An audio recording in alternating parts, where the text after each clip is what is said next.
Well, welcome everybody to another edition of Tools Unleashed. Today we're going to take a look at the Impact Poly Dead Blow Hammer, Irwin's new Quick Lift Construction Jack, and a new router plane from Melbourne Tools. Melbourne Tools? Look, I said it the way I'm supposed to say it, Melbourne, but last time I said that, people were looking for the wrong thing. So if you're American, you're probably looking for Melbourne Tools, but it's Melbourne Tools. Anyway, unleash the tools. First up, we have the 34-ounce Impact Poly Dead Blow Hammer. The company sent me a sample at no charge and with no obligation. It features a soft but tough poly outer coating, a steel frame interior, and it's filled with music?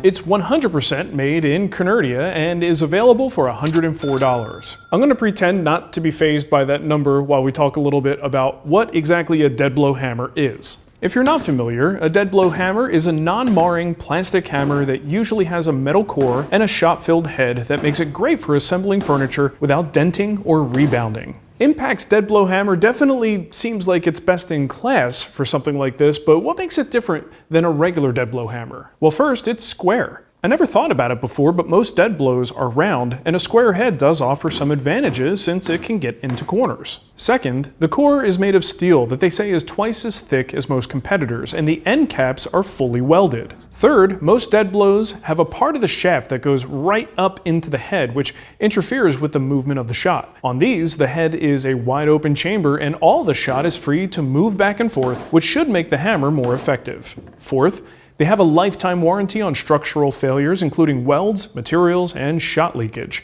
It does not cover the face, however, as that's an obvious wear spot. And fifth, the poly coating is a commercial grade hot cast poly, which makes it more durable and allows you to use it in a wide range of temperatures. Though they do warn about the poly becoming brittle below freezing, and then it has a max temperature of 104. So, if you're in the southern US, take off, you hoser. So this all sounds pretty great, and I can tell you after using it for a while, I really like this thing. So what's the problem?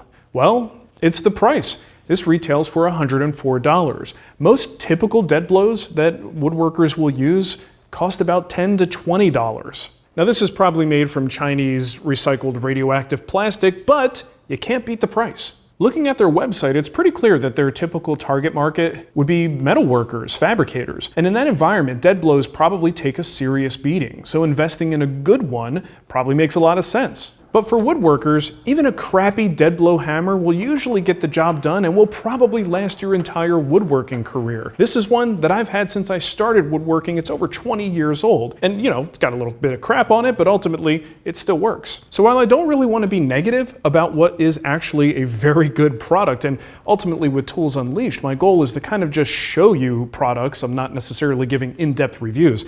I still have to say, I don't get it. I mean, I guess I'm being a little bit hypocritical here because I will often spend money just to get a nicer thing, even if it outpaces my skills and my abilities. Just the love of woodworking, the love of craftsmanship, and the love of tools causes me to buy some things that are just way overkill for what I actually need. Maybe this is just like that. But for me personally, a dead blow hammer might be one of the least exciting things in the shop and one of the things I'd be least likely to spend a whole bunch of money on. But now that I have one, chances are you're gonna see me using it because it is that nice. Anyway, you know if this is for you. If you wanna check them out, go to impactpolyhammers.com. Let me just cut in here for a second. After filming today, it really didn't sit well with me how I presented this hammer. I just feel like I'm missing something. So I contacted the company and fortunately got a response right away. Here's some of the highlights. They really hammered home, get it, hammered, that this is a no compromise tool. Now maybe that's overkill for woodworking, but it's the kind of company that only knows how to make this product one way, and that's what they consider the best way. So even when making a woodworking dead blow, it still has to meet the quality standard of the rest of their tools. So pretty much everything I said before applies, but there are a couple of things that I missed. The handle is gusseted and fully welded to the head. So not only is it going to allow the shot to move back and forth like I mentioned before, should you accidentally hit it on the neck here, you're a lot less likely to have a breakage there. They also told me a little bit more about this coating. Apparently the hot cast coating is like a 14-hour process. It has to sit in an oven for 14 hours, and that it's much more durable than what you would get with any kind of an injection molded process. The other thing is that the poly coating is chemically bonded to the steel, so should you puncture it, it's not actually just going to peel off the rest of the hammer, it's bonded everywhere else. So it just makes it a lot more durable in the long run. So ultimately, still up to you guys. If you need something like this, you probably know that this is the right tool for you. Maybe you do woodworking and metalworking, and this can be like an all-in-one tool that satisfies both needs. Anyway, just wanted to go directly to the company because I felt bad that I was not really presenting this in a fair light. You guys be the judge. This is my backside, but this is Backside Sandpaper. It's double-sided sandpaper made right here in the Wood Whisperer shop. Grit on two sides means no folding and no frayed edges. You can get right into those intricate details, and when the edge is spent, a quick cut with scissors and you're back in action. These are also great for sanding inside and outside curves as well as complex profiles. Because of the two-sided structure, the paper is also incredibly durable and the grit lasts a long time. So if you want to check this stuff out, go to backsideSandpaper.com. Thanks for your support. Next up, we have Irwin's Quick Lift Construction Jack. These were sent to me as part of an influencer,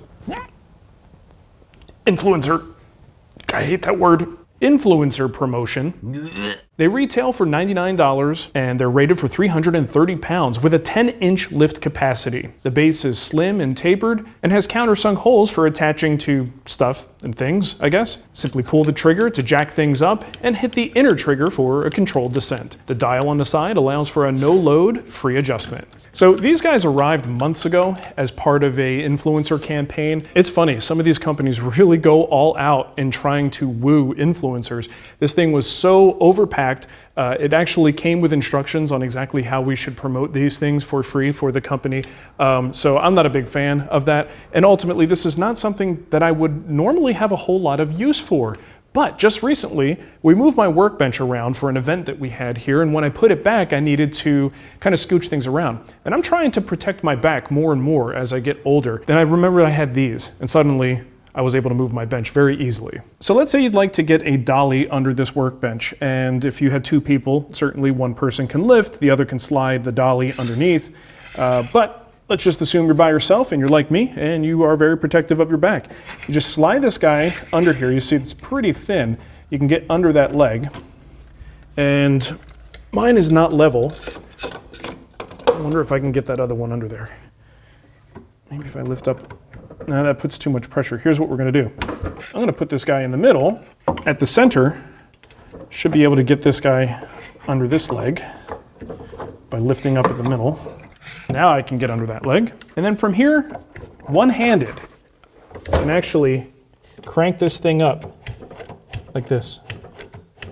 I mean, that's pretty dang cool. With 330 pounds capacity each, we are well within the range of what this thing can handle. And that's more than enough. Maybe a little higher. My estimator is broken. All right, check that out. All right, so now we could let this guy down with a slow descent, nice controlled descent with this second trigger here.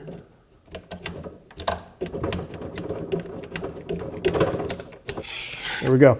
Now I would just repeat this on the other side, and this workbench is mobile without risking my back. All right, and here's another use case with the bench. My floor on this part of the shop is sloped this way, so I use these little 1/2-inch plywood shims under the front legs, and that levels me out. Look at that, no problem.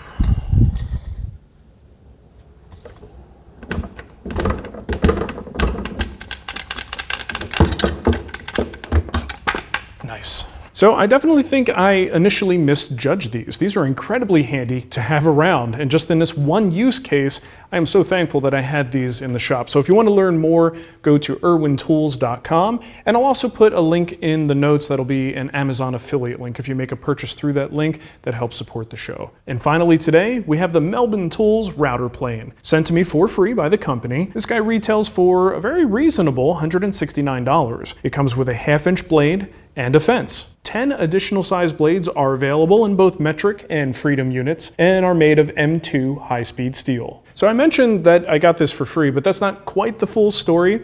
I actually have quite a few of their tools now, and it's primarily because of Vic Tesselin. Vic, I consider him a friend. He has been promoting their tools and working pretty much on the social media side of things for them, doing a lot of demos and things like that. Vic's a good dude, and he mentioned that he could send me a couple to try out. I've got a good set of hand tools. I'm not necessarily looking for hand tools, but the idea behind this company was compelling to me. So I did try them, I like them, and now we are part of their affiliate program, as well as them providing a discount to our guild members, which is awesome. So if you're a guild member, go look in the discounts page, you might see a nice little discount there. But aside from that, that's just me making sure you understand that there is a relationship here when I talk about these tools. All right, so what's the deal with this thing? The tool feels very solid in hand. It has a nice flat sole, and the blade cuts nice and clean. What makes this one different than some of the others on the market, like my Veritas here, is that the blade is held at a 50-degree angle, and the blade is positioned beveled down. This actually gives it a much higher cutting angle, which can make it a little more friendly to use and less prone to tear out. The higher angle does mean that you may have to push a little bit harder, but I find that to be a small price to pay for cleaner results. The other thing about this setup that's advantageous is that the blades are so much easier to sharpen. Most of the blades on my Veritas are L-shaped, single-piece units, making them a little bit tricky to sharpen. And the one blade that actually has a removable cutter requires a little sharpening doodad that they provide, but I lost mine years ago. The Melbourne Tools blades are just a big hunk of steel, and you could sharpen them as easily as you sharpen any chisel. But the real story here is the price. The Veritas comes in at $209. Lie-Nielsen comes in at $250. The Katz Moses model, which has a bunch of nice features if you really want to geek out, also costs $209 like the Veritas. The Melbourne Tools router plane, $169. So what are we missing here? Because we're saving at least $40. Well, first of all, the Melbourne line of tools is really about practical simplicity. They aren't meant to be showpieces so much as workhorses. When you compare them to other premium hand tools on the market, they're just a little bit plain. And in some cases, they're quite literally a little rough around the edges. In fact, on most of their tools, I'd recommend running a fine file or some sandpaper around the edges, as they don't look like they've been polished at all after casting. But once the blade is sharpened up, this thing is going to function just as well as any of the other ones on the market, just without the frills. Now, if you want the bells and whistles, and you want the frills, and you want the thing that looks a little bit nicer than this, well, then you could certainly spend the money on the Veritas, the Lie-Nielsen, the Katz Moses. Those are all great router planes. But if you just want a simpler tool that saves you a few bucks and still satisfies the core function of what it was invented to do, this is definitely something you would want to look into. You could learn more at I'm going to say it the way people are going to be expected to be spelled, melbournetools.com.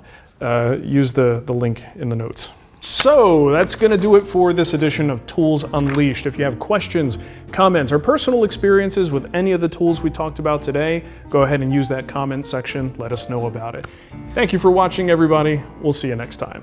Biscuits, biscuits, biscuits, biscuits, biscuits, biscuits, biscuits. So this all sounds pretty great.